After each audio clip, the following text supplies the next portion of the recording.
Everybody, today we're going to be covering how to make a bug out bag. Can everybody see the screen properly? Okay with that? The lighting's all right? Okay. Let's see if this thing actually works. So quickly go through emergency response. You guys have been here 3 days now. Biggest takeaway is that there's a nice yellow square in the parking lot. So let's meet there in case something takes place. And then you guys have been around the room quite a bit, so where's the closest AED? Right across the hall. First aid kit? Right across the hall, opposite side. We looked at a first fire extinguisher. Underneath the kitchen sink. Beautiful. And the washrooms are? Down the hall, to the right. Beautiful. I left my cell phone in the other room. You don't have to turn your cell phones off, but just make sure you stay off of them while I'm talking, please. All good? All right. We know each other's names. But let's have a bit of fun here. Go-to karaoke song. Sorry? Go-to karaoke song. Oh, I like, a Stairway to Heaven, Led Zeppelin. Whoa. Okay. Slow dancing. Okay. I'm gonna go with Unanswered Prayers, Nice. Garth Brooks. All right. Mike. I did it my way. Would like some good dance? Yeah. I'll go completely off here and I'll go with the AC/DC, let's go with Balls to the Wall. Okay. Well, it's really not an AC/DC song originally. I usually go Barbie Girl with my daughter. Yeah. Let's see. We will always provide a harassment-free environment and will not tolerate behavior that undermines the dignity or self-esteem of an individual or create an intimidating, hostile, or offensive learning environment.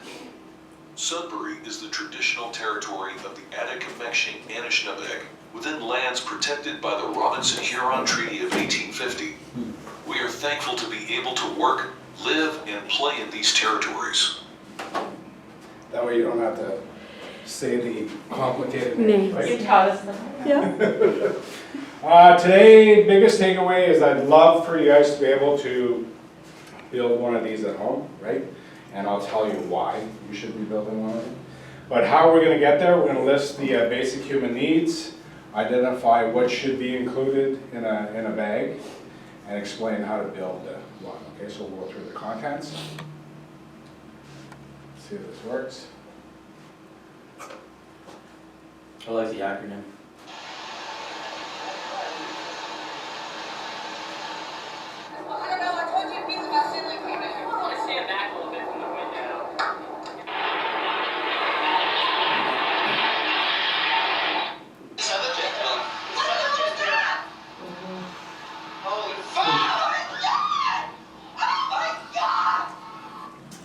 That's why, right? And it happens, right?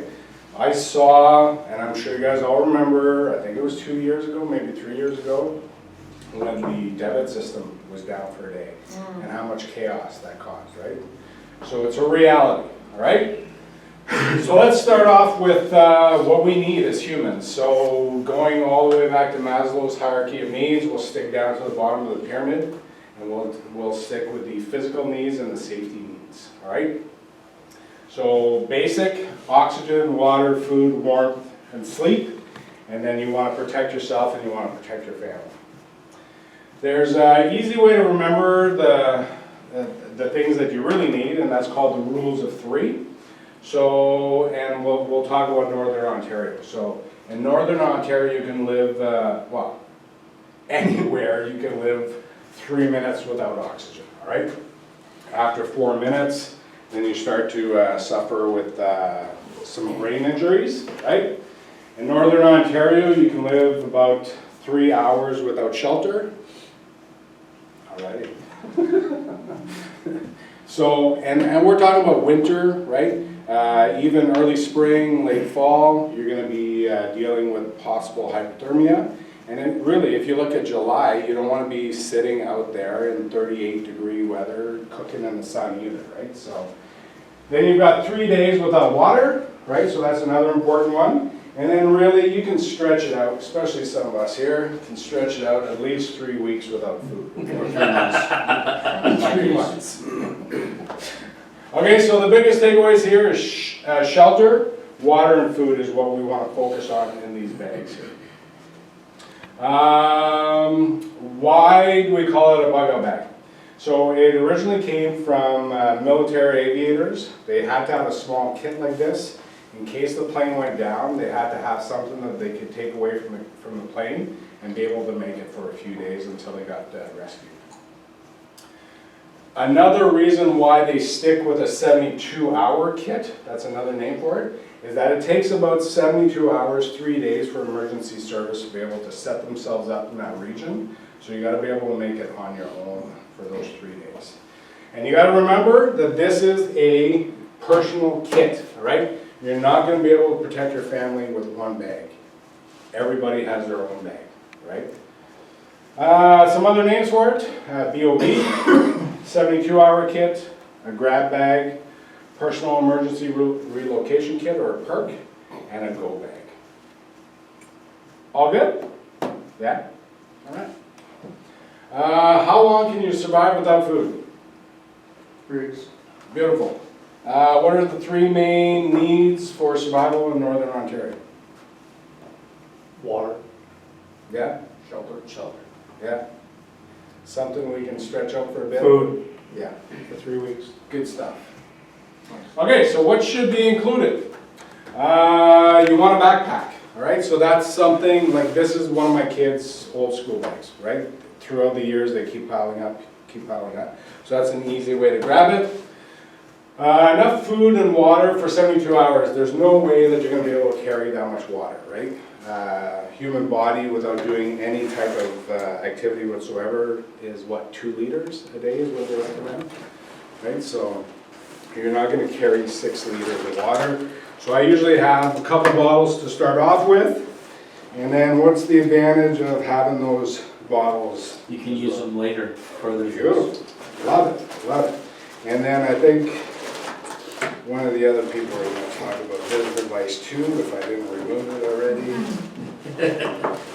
Right, the life straw. So you can do 1,000 liters of water with this thing, all right? So very easy to carry, and you've got limitless access to water. First aid supplies, fire starting tools, and you want multiple tools, right? Don't just stick to the Bic lighter. Bring some matches, bring some flint and steel, 9-volt batteries, and steel wool, right?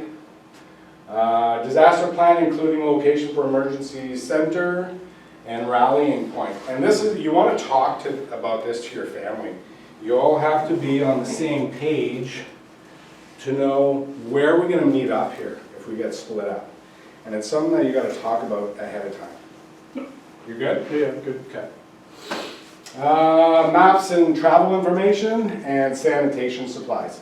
And pay attention to the women in your family, right? If you're building kits for them as well, or else babies, right? If you got to take care of little ones, you're going to need lots of those supplies with you. Weather appropriate clothing, so most likely, unless you're getting woken up in the middle of the night, you will have a good base layer on. But think about packing like an outer layer, like a waterproof shelter, a waterproof poncho or something like that. And then it's very dependent on the weather as well, right?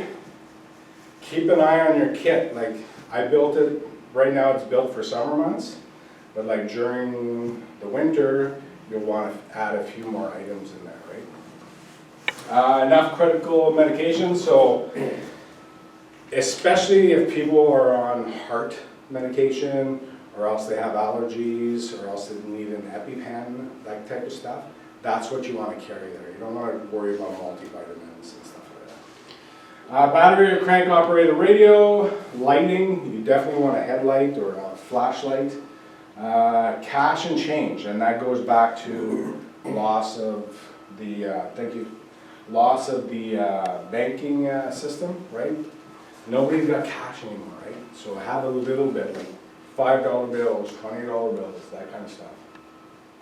A copy of your identification, it's not legal, right? It's a photocopy of your driver's license or your passport, but at least you'll have something to say, hey, I'm John Smith here, right? I've got something. A knife, for sure. You want a fixed blade knife or a folding knife. This is everyday carry, right? I got a Gerber on me all the time, but this is a good knife. The Gerber one, fantastic tool, right? Plastic tarps and shelter. This is a 12 by 12 tarp, right? That's how small you can get. This is, I'm sure you guys have all seen this. This is amazing. This is like you can wrap yourself up in this, and it's an emergency blanket as well, right? So, and it's bright on one side, reflective on the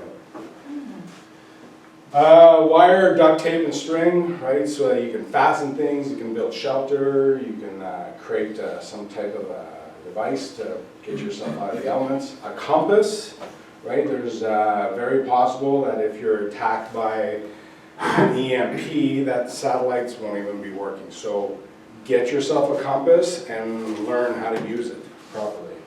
And then communication radio, I highly recommend that you get yourself into at least one bow fang in the family. And this will work with Cobras, it'll work with CB, and it also works with ham radio. So good little system, and it's got really good distance. All right, so that's the contents. Some things I talked about, so cooking, so that you can actually boil the water, right? This, I gotta show you this, because it's, we getting close? No, you're good, you're We're good. good? This is a tiny little stove here. So it just screws on to your, Well, yeah, it's Wow. beautiful, right? And it's so small, right? Sorry, you said it screws on to? To this right here. Did I bring it? Just a little tank, Oh, okay. right? Wow. Very portable, okay? Is it aqua or? It's cooking fuel. I see, right? okay. There you go. There you go. I'm glad. See? It's good to have subject matter experts in the room. Right? Socks. I don't know where I got these, but this is a very easy shelter, right? These are high reflective coveralls, right? So it'll keep you nice and warm. So enough of that. What we want to do is quickly, there's something in each one of these kits. Open up your kit. Thank you. Mike got his first. 2 minutes, all right. Open that up, Mike, and tell us what you got and what you would use that for. I have an emergency means of stitching Yeah? a bad wound. Okay. Or fishing. Perfect. So you get Yeah. your fish, you get your fish. That's beautiful. That's exactly what I wanted you to say. One more thing, if you have to sew up your clothing, Okay. right? Craig? Well, I've got a match and a striker and material that'll catch on fire. I don't know the name of it. But Yeah, it's, yeah. definitely to get a fire started. For sure, right? And that gives you a chance to keep that fire going for a little bit, too, A right? little shelter. Yeah. Dean? I got some nicely tightly packed tinfoil. Tinfoil. I'm thinking if I had this and I was stuck in the bush, I could, if I was able to catch a fish or have anything and have a fire going, I could wrap that up, throw it on the coals, cook myself something up.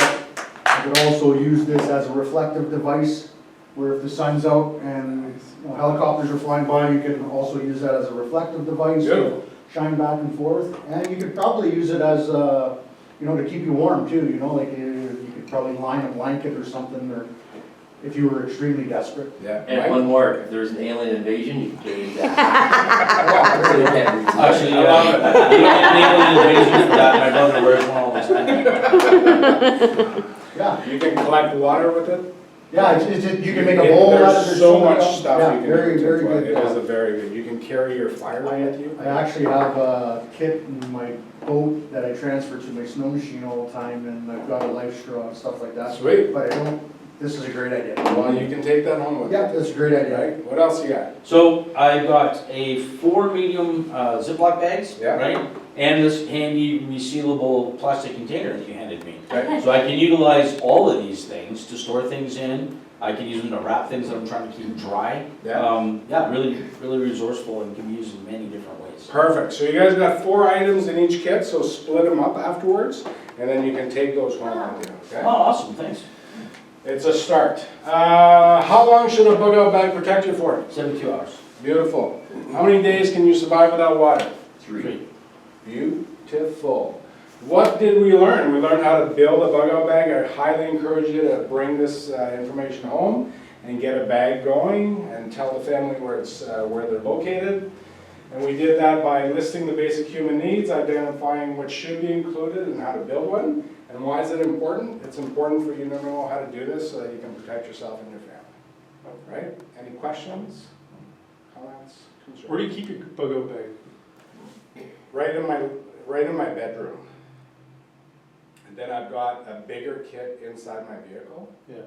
And then my work bag, my black bag that I carry's got a lot of stuff in it too. So I always have one at home, at work, and then in the vehicle. Anything else?